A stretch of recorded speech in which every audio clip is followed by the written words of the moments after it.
Yeah.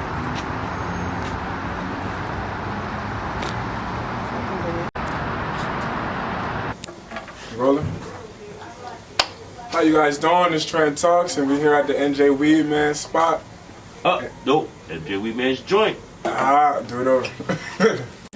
How y'all doing? It's Trenton Talks. We're here at Weedman's joint, and you know I had to get the update. So there's a lot going on with the legalization of marijuana, and I know you always give it to us straight, and you was just telling me some real deep information. So let's get into it. All right. So over the last 20 years, I've been advocating for legalization, for loudly, proudly, and I always want to be included into whatever happened after legalization happened. All right. So about a year and a half ago, Senator Scutari's bill was 2703. It was a legalization bill. It was being billed as a legalization bill, but when I read it, no, it wasn't legalization. It was about corporatization. It was only going to legalize it for rich white guys, for corporations, and I was upset about it. You know, I was calling it.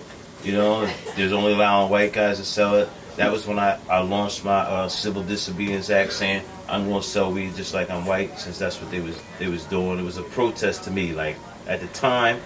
You know, a lot of times people don't take some of the things I say and do seriously, but you know what? I got eyes watching me all over the country. So even though right here, a lot of people didn't pay attention to what I was doing, but what I'm doing is civil disobedience, saying I'm selling weed like I'm white. Like, people are comparing it to Rosa Parks refusing to get off the bus. You know, I'm saying the same thing. Like, listen, I've been selling weed for a long time. Now they're making it legal, and they're only going to let rich white guys do it. So I started saying, well, I'm going to sell weed like I'm white. And it's civil disobedience. I'm not really included in their legalization scheme. Mm-hmm. Well, Senator Rice, my bad, senator from Essex County, black senator, he basically blocked Senator Scutari's bill, 2703, which, like I said, it wasn't really a legalization bill. It was a corporatization bill. So he blocked it. I was happy about it. There were people that were mad at me for being happy that the legalization bill failed. Right? They didn't know why. Right. Yeah, but they didn't understand it because they don't read. Like I'm one of these people, man. I read. If there's a bill out there, I read it. You know, sometimes I read the whole thing. That particular bill, when I read it the first time, it was like 75 pages. The next time I read it, it was like 150 pages. Then they kept on going back and forth. I read it like 3 times, and they kept taking things out, putting things in. But anyway, it was a corporatization bill. So last year I was happy that it didn't pass. Like, can you explain corporatization? All right. So here's the deal. Marijuana's always been a countercultural thing. It's always been the people thing. People have had it. People, you know, on the low, quiet, whatever. It's that, right? But it's never been corporate America. In fact, corporate America always fought and resisted marijuana. The Partnerships for a Drug-Free America. You can call big pharma, all the pharmaceutical companies. You know, when marijuana becomes really legal, there's a lot of drugs people aren't going to use no more. Like, you know, I even say it to all the time right now. Like, why pop a Tylenol when I can twist one up and smoke it all? You know, things like that. I mean, so there's always been big corporations have been opposed to marijuana. They've sponsored legislation. They've supported politicians who were against. You know, that were against legalization, everything. So it's big corporations always kind of been opposed to it. But now, in the last 20 years, things are changing. People are starting accepting of marijuana, and here the corporations are coming trying to steal it all. And New Jersey, our New Jersey politicians were basically selling it.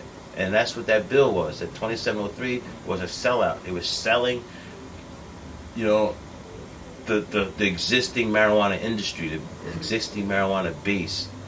Customer base to these corporations, and I was opposed to it, and you know, whatever, I spoke about it. I said I was going to do this civil disobedience, and I'm going to expose this whole thing where they're letting white guys sell weed, and you know, I got a jail cell. Now they're going to let them sell. You know what I mean? That should be a rap line, by the way. You know, I got, you know what I mean? We got jail cells, and now they get to sell? Like, oh no, there's something wrong with that. Mm-hmm. So I was protesting that loudly. That's why, you know, right here, everybody here in Trenton knows I sell weed here openly, and that's what it's about. Well, after that failed, They said, well, let's put it on the ballot as a question to the people. And sometimes when somebody puts something shiny in front of you, you're not really supposed to grab it because it's a shiny object, and they put it there on purpose. And that's what this bill was. They put this shiny object and said, hey, let's vote to legalize marijuana. And if you read it, the first line of the question that was on the ballot in November said it was the legalization, the adult use of marijuana. Even used the word marijuana. It's for the adult use of marijuana. Which sounds good. Nice shiny object. Everybody should be down with that. But as you read the rest of it, you find out that it did not legalize marijuana. Matter of fact, it did the opposite. It continued to make marijuana illegal. And what it did was it created this board, and that board would pick who would be licensed to distribute what they called regulated cannabis, and regulated cannabis would be legal, but not marijuana, even though the first sentence did say that, right? So what happened in November, I knew it was going to happen. People were going to go for the shiny object and they were going to vote. And I totally knew this. I told people everywhere, I'm opposed to this bill because it's a scheme, it's a plot. It's another plot to sell the marijuana industry to the corporations and not the people. You know, the guys who've been providing marijuana to the people for the last 50 years during this pot prohibition, they're not included in this. You know, I personally been selling marijuana off and on for 30-something years. You know, I know people been selling it for longer than me or bigger than me, this, that, the other. None of us, because we caught charges or this, that, the other, we're not included in this new era of legalization. So, when they passed this bill, I had a plan. Go ahead, pass it, especially with the wording. Words mean something. You can't put that first sentence to get everybody saying you're going to legalize marijuana, and then in the fine print, you're actually doing the opposite, and that's what they did. So, and I researched it. There were other ballot questions before they've done that, and then people have challenged them. When they challenge them, a judge says, you know, this is a bamboozlement, a hoodwinking, you know, a bait and switch. And that's what they did with our legalization amendment in November. It did not legalize marijuana. If anything, it legalized corporate cannabis, which ain't helping none of us. Ain't helping us. All these big corporations, most of them out-of-staters coming in, and they're going to be setting up shop. And I don't really care if there's a Walmart of weed. I don't care. But you still should be able to have little stores, little 7-Elevens and things like that, or whatever, right? Like, that's what exists with Walmart, the Walmarts and all the super box stores and all that, big alcohol stores, same way. But they're going to set up this weed industry where all these big, I call them Walmarts of weed, the cannabaggers, whatever. I have a bunch of names for them. But what's consistent is there are going to be these Caucasian cannabis corporations that are going to be set up, and they are going to be selling marijuana legally. While if you have a joint, you can still go to jail for it. You can still get locked up for it.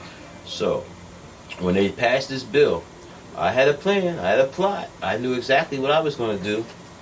Let's get into it. I knew I was going to file a lawsuit. I was going to challenge the petition after it got voted on. And in it, though, I point out how it was a bamboozlement, how it was a hoodwinking, how it was a bait and switch. And on purpose, I didn't file it in state court, I filed it in federal court. Filing it in federal court is more, how should I say, more studious, I guess. The federal judges, I think, are more in line with following the federal constitution. And I think my lawsuit's going to be a winner. And not that I did not want legalization, because I want legalization probably more than most people. You know, I've gone through it. I've taken it on the chin. I've poked the bear. The bear poked me back sometimes. So I've taken it. I've taken my hits for advocating for legalization. So I want legalization. But what just passed was not legalization. It was corporatization. And it's not that I just hate corporations. I could care less. But they should have, the little guys should be able to sell it too. The people who've been selling marijuana for a long time, like, here's what the corporations do. When I read their literature, they sell, the corporations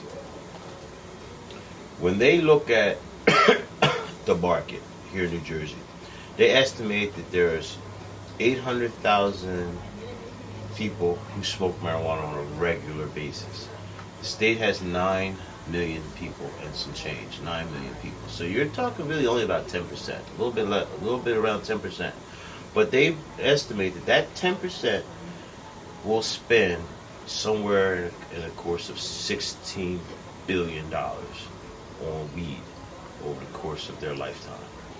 They estimate, I've seen the numbers where they're estimating that the state could make, $160 million a quarter. And just in taxes. That's not even talking about all the auxiliary services and auxiliary businesses that will crop up from legalization. So anyway, they look at it as this big money thing, this cannabis cow, you call it, right? Well, who is providing that now?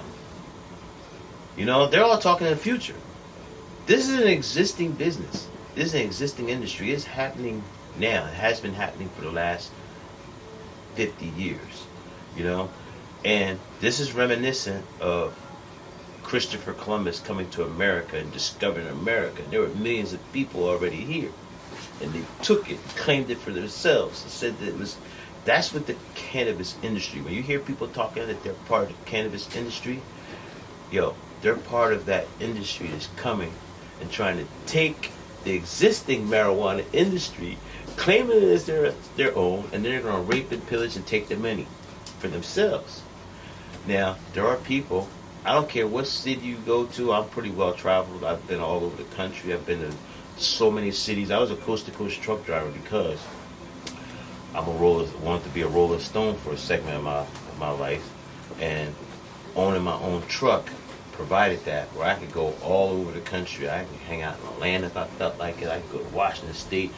So I did that, and I hit 50 different cities in America, and would hang out there. So one thing I noticed that the underground, the people, there's always marijuana there, especially in urban communities. And when I say urban, it just didn't mean white communities. Urban meaning city environments. There's always marijuana. I could go to Northeast Philly too, white area of Philadelphia, and find marijuana there. I've done it in I really went to, it's a famous city called Spokane, Illinois. Spokane, Illinois has had a lot of racial issues over the years. But I can remember being stuck there as a truck driver, and I went looking for marijuana, went to a bar, hung out with somebody, and bought marijuana. But what I'm getting at is, there's an existing marijuana industry. It's always been illegal.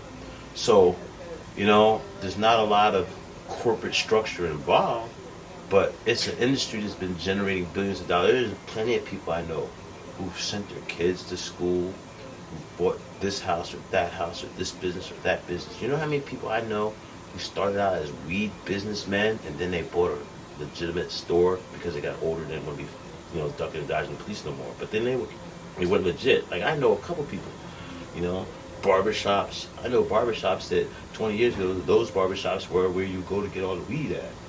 And then over the years, the owner got a little older, he backed off and stuff like that. But anyway, there's been an existing marijuana industry for years. That's what I'm saying. And now the cannabis industry is coming. And even the word cannabis. Historically, the word cannabis is the Latin word for the plant. Okay? Europeans called it cannabis. Different parts of the world have called it different things. Right? In this country, it was cannabis. Or Indian hemp, things like that. Prior to the 1920s. In the 1920s, 1930s, 1920s, that time frame here in America, they were trying to make it illegal for corporate reasons, but they were trying to make it illegal. And one of the things they did to make it illegally acceptable to do it was they took the Mexican word for for cannabis. It was called marijuana. And they invented it like it was a new thing. It was a dangerous thing. It was causing white women to fuck black men. It was causing black men to look white men in the eye. It was all these different things, and they demonized it, right? And then they made it illegal because it was called marijuana. So now I find it amazing that now marijuana is becoming white acceptable. So let's change the word back to cannabis. Let's change it back to cannabis. So what is cannabis? Caucasian acceptable marijuana. It's the same thing. There's no two different plants. There's no nothing. But that's what this law said. In the state law, they were enacting that you're going to look at this. I want you to look at this. What they were doing was legalizing regulated cannabis, meaning cannabis, like I said, Caucasian acceptable, corporate cannabis, corporate marijuana, whatever word you want to use, right? That's what they were making legal. Or they're saying the regular marijuana you can get from a guy like me or somebody else down the street. Now, you took my lighter too, I just noticed. Now I have no lighter. Anyway, it's still illegal. It's still illegal.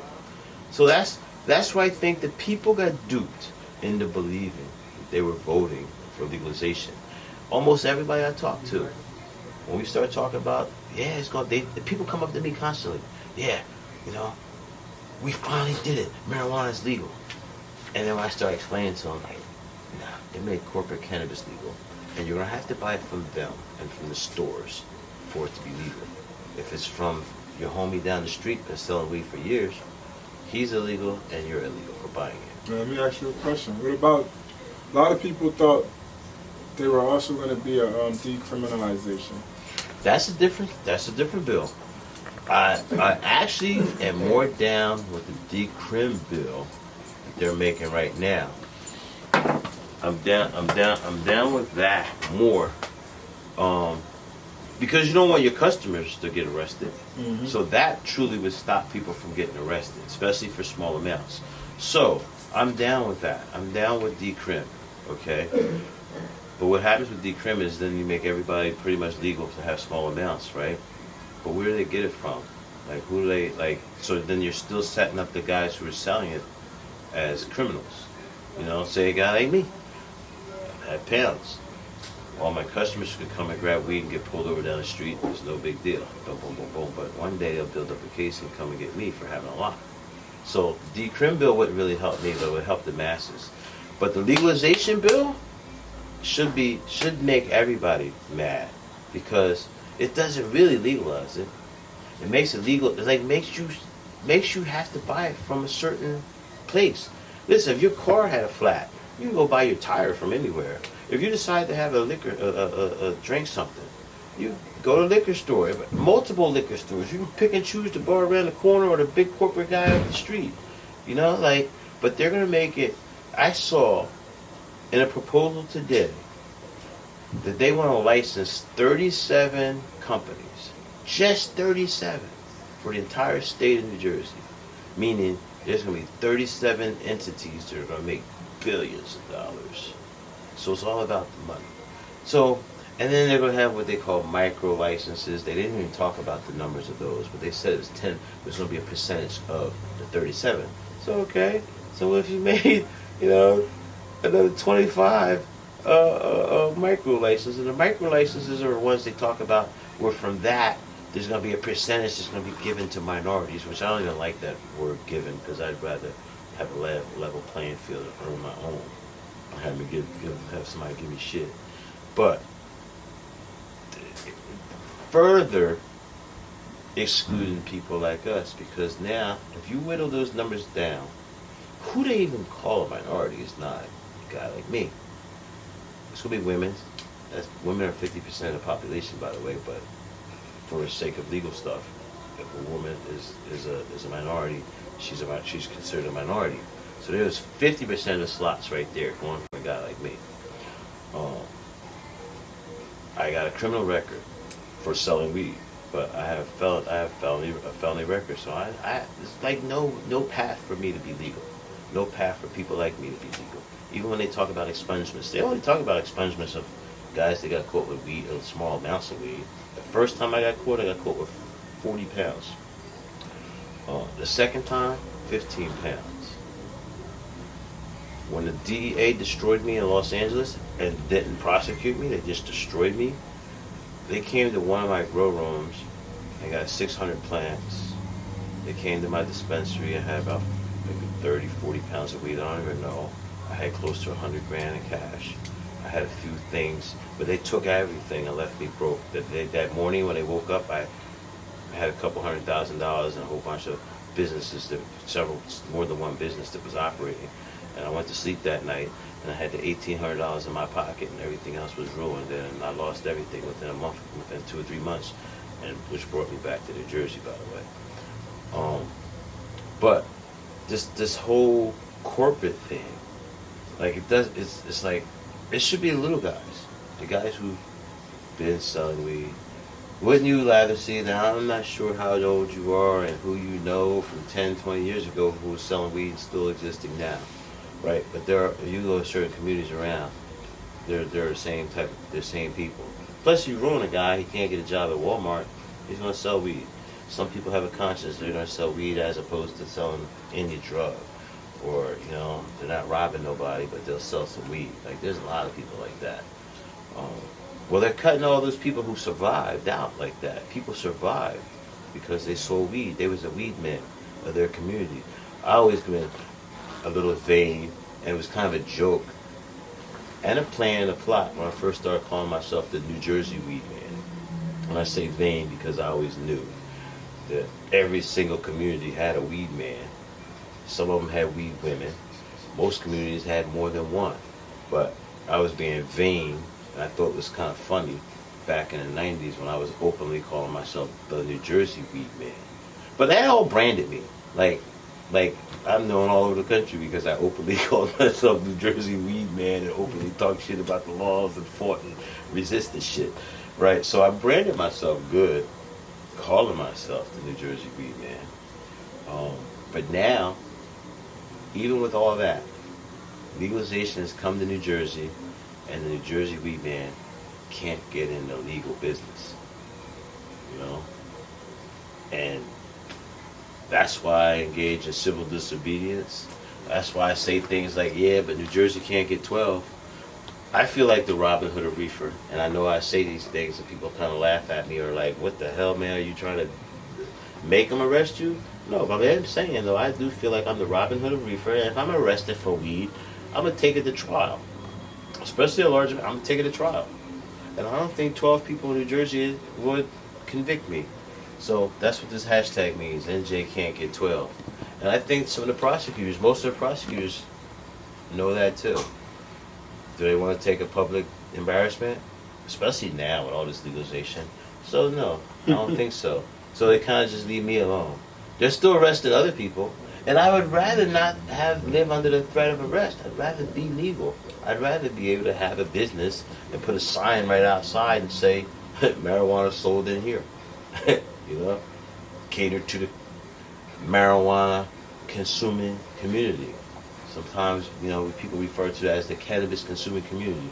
I can remember years ago in the early 2000s saying that I was catering to the cannabis consuming community. But now, like I said, now how I understand how the word cannabis has been used, so now I'm shying back away from using the word cannabis and I'm using marijuana.